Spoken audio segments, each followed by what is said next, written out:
If you look at the 10 highest rated shows on my anime list, you'll notice that only one of them has a female lead protagonist. Extending that to the top 20, you get around 5. There are lots of things people point to when explaining this circumstance, but the most common argument I've seen is that anime and manga has predominantly a male audience. And while there's likely correlation between a character's gender and an audience member's ability to relate to them, much more important is how well a character is crafted. And while gender can be important, especially for character writing, I don't think it's as fundamental as people think for audiences' ability to connect with a character. Take me, for example. I'm a 26-year-old man, but when we look at my top 10 anime of all time, 7 of them have female leads, and 4 of these shows have been released in the last 2 years. Now, a lot of these shows in my top 10 are also built around an ensemble cast, so it's not uncommon for them to have male leads too. But I still think there's a point there in how many stories are embracing female protagonists and doing it really well. My name is Pei, and today we're talking about anime's new golden age, an era of well-written female leads. I don't think this era is something that's on its way, I think it's arrived. This video is completely built around how many good shows have been released lately with great female protagonists. And as I looked into these characters and started to research them, I found 5 fundamental pillars that each of them shared. These characters were competent with compelling flaws, they were charming and easy to root for, and while their gender was a fundamental part of their character writing, they were also compelling and interesting characters independent of it. Now I know what you're thinking, 4 protagonists, 5 pillars. How is this going to work? Well, you're just going to have to wait and see. Now I'm not arguing that these 5 pillars are necessary to make a good main character, or even a good female main character. I've just found them to be overlapping traits of all my favorite recent examples of female protagonists. By the way, that was a deceptively hard tongue twister to say. It took me like 8 takes. Now I believe each one of these characters is a good representation of all of the pillars, but my roommate who helped me write this video suggested that I use one character as an example of each pillar, and I thought that was a really cool idea. So let's start with the first, competency. Stories are built around this tightrope walk of capability. Often protagonists need to be capable enough to engage and have influence, but not too capable as to remove all stakes. An essential part of most storytelling is creating some level of satisfaction. So there's this really important balance that needs to be struck between competency and limitations. With some distinct exceptions, if characters are too competent or too limited, it makes for boring stories. And something that all 4 of these protagonists have is really interesting skill sets. And the example I'm going to be pointing at today is Bocchi from Bocchi the Rock. She's a character that's more often defined by her shortcomings than her capabilities. Bocchi's social anxiety is a central component of not only her character arc, but also the plot. And because those flaws are being leaned on so heavily, it's very important that there's a balancing factor. And where Bocchi's competency is most expressed is in her musicianship. As someone who's worked as a professional musician, to me, so far, Bocchi the Rock is the pinnacle of music-related storytelling. It's something that so many different stories have failed to do well, because skill set and capability should come with 2 important factors. It should be inspired, and it should be deserved.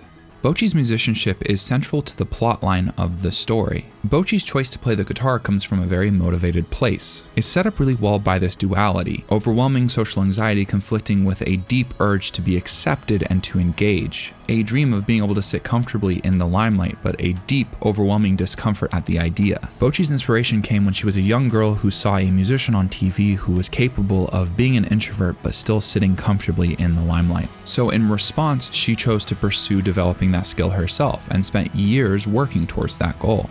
Because musicianship is often assumed to be some innate talent or gift, but always it is a byproduct of lots of hard work, time, and effort. The story sets up Bocchi's skill set really well, leading to my second point about competency when it feels deserved. Frieren, Mao Mao, Mitsumi, and Bocchi all have skill sets that are set up really well. They work in conjunction and are built off of both characters' flaws and personality. They come with consequence, don't break the plot line, and more than anything serve the story and character arcs. Having a competent protagonist can lead to such a satisfying viewing experience, but only if it's balanced well, which leads to our second pillar, compelling flaws.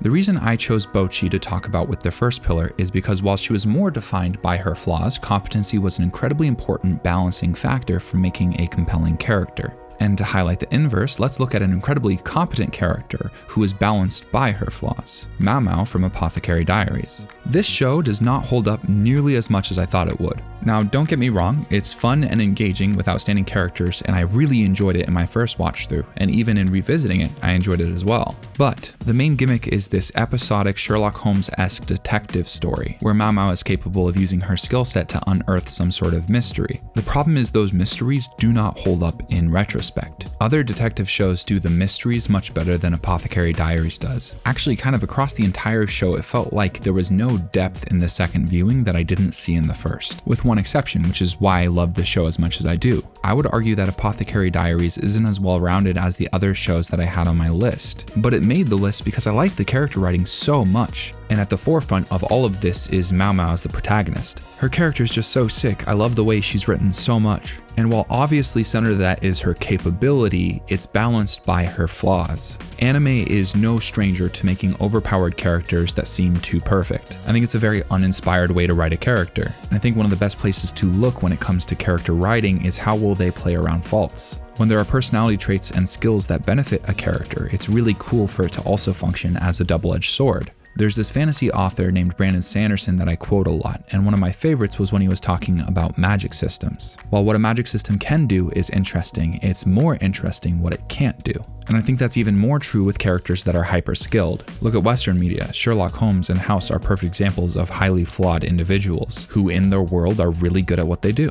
A great example of this with Mao Mao is that her ability to be such a great detective is built off of this inquisitive, distrusting nature, a mix of curiosity and pessimism. But this exact same trait often leads to her being completely socially unaware of simple things. When strangers act from a place that isn't malicious, she's distrusting and can't quite grasp it. It leads to a lot of really interesting conflict in this story and is a direct byproduct of the things that she's so good at. Mao Mao's cool, calm, and collected, but then will be highly expressive whenever it comes down to poisons. Put her in a room full of medicine and she'll lose her mind. She takes tons of actions to minimize the risk of the world she lives in as a young woman, but is also easy to bribe with any ingredient that intrigues her. Actually, the curiosity that makes her so interesting plays as a foil to that self-preservation. It's this cool balance that puts her consistently in interesting positions. Because while her badass moments are awesome, her flaws make them interesting. But flaws don't just relate to competency, they also relate to charm. A while ago, I made an entire video about how Frieren from Frieren Beyond Journey's End is incredibly flawed, but that contributes heavily to her remarkable charm. It's very common for protagonists to be charming, and at times it can be hard to define what exactly contributes to that. Charm is kind of built around those untangible parts of someone's personality that draws you to them. It's kind of like texture on a painting. Part of the reason I argue this is because sometimes it's easy to define what makes a character charming, but then you can take all the inverse of those traits and still result in a charming character when executed right. Charm is just as often built from imperfections and shortcomings as it is positive traits. And to me, every one of these protagonists was overwhelmingly charming. Frieren is a story about an elf who's over 1,000 years old that struggles to build lasting relationships because everything seems so brief. But Frieren is a fantasy adventure story that isn't really built around stakes. Her skill set tends to undermine any threat. However, that doesn't make the story any less compelling or engaging. They compensate for the lack of stakes and conflict with an amazing ensemble cast with dynamic relationships. At the center of that cast is a kudere character done right, someone whose cold, removed, mysterious attitude doesn't get in the way of her actually still being an expressive, interesting character. Because without Frieren's charm, I think the story would have been significantly worse. But in some ways, that actually applies to all of these protagonists. Bocchi the Rock, Apothecary Diaries, Skip and Loafer, and Frieren all would be significantly worse without charming protagonists. Each of these characters is a fun balance between serious and silly. They showcase a diversity of different emotion. Their flaws are as interesting as their skill set. And while I never really want a perfect protagonist, it is awesome when characters are built around traits I really admire. Empathy, kindness, the ability to face fears and overcome them. Because it's kind of impossible to talk about charm without also talking about characters you want to root for. I feel like there was this major shift in the way I consumed anime after watching Skip and Loafer. There's not a single battle shonen that made my top 10 list, despite the fact that I've watched many and enjoyed most. I'm not sure exactly what the shift was, but there's something about well-executed slice of life that's both engaging and incredibly easy on the heart. Skip and Loafer, Haikyuu, Kaguya-sama Love is War, they're all shows that I turn to whenever I really want to feel better. They're wholesome, comforting, and engaging, and they don't fall prey to the problems that have historically struggled with slice of life, where conflict is either non-existent or incredibly contrived. But there's something specifically about Skip and Loafer that's really interesting. I can't think of a single protagonist I want to root for more than Mitsumi. She's just a beam of sunshine. And while I think she may be the strongest example from this group, it's true about all of these protagonists. They're people I really want to root for. I love when heroes are super empathetic and kind. I love when writers create well-made challenges for characters to work through, because essentially consuming any piece of media is a choice. It's a trade-off where you dedicate precious resources like time and money while giving a storyteller the opportunity to share what they've created. When it's done well, it's just so sick. Now I think Mitsumi from Skip and Loafer is specifically a very good example of this. She has an incredibly noble cause and pursuit. The story starts off with her kind of blissfully unaware of all the mean things going on around her. But something I love about her character is she doesn't stay blissfully ignorant. She learns, adapts, and stands up to the challenge. I also think a big proponent of why these four protagonists are so easy to root for is the three pillars that preface this. They're capable, charming, and flawed. All three of these components working together to help create a character that's easy to support, more than just protagonists, but kind of everyday heroes. And in Frierin's case, a literal hero. All four of these protagonists are kind of inherently kind, trying to do their best to have a positive impact in their environment. They're all outstanding characters with many traits to praise outside of the fact that they're just women.